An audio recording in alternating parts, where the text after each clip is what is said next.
1, 2, 3, 4, 5, 6, 7, 8. All right, let's do that one again. 3, 2, 1. Hello and welcome to this week's mailbag. I'm Doug Kide. If you have a question for me, tweet it to me at Doug Kide using the hashtag MailDoug, and I will try to answer it. First question here comes from Chuck, who asks, Dear Doug, thoughts on whether we expect to see 3 quarterbacks on the depth chart this year?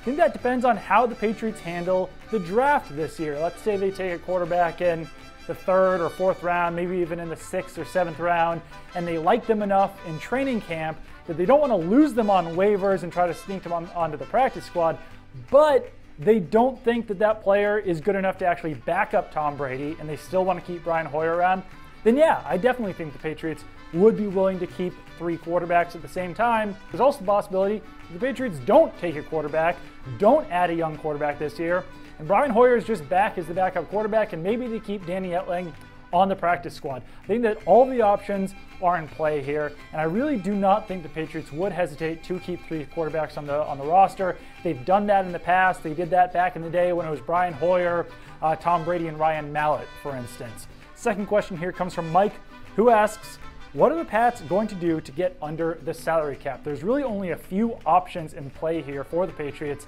at this point.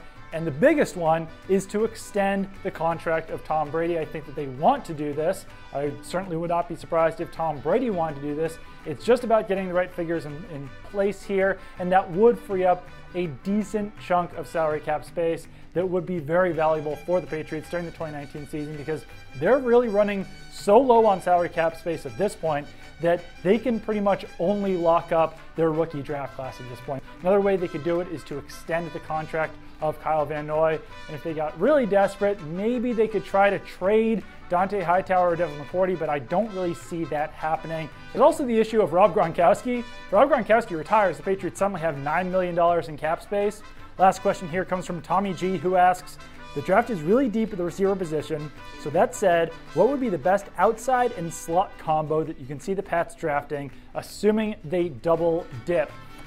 2 outside receivers that I like are David Sills out of West Virginia and Andy Isabella out of UMass. Andy Isabella isn't your traditional outside receiver. He definitely looks more like a slot receiver, but he's got the speed, he's got the athleticism, he's got the explosion to play that Z receiver position, similar to Brandon Cooks. And the slot guy that I like is Paris Campbell in this draft. I know that a lot of people like Hunter Renfrow. He's the one who's been tied to the Patriots for seemingly 5 years at this point.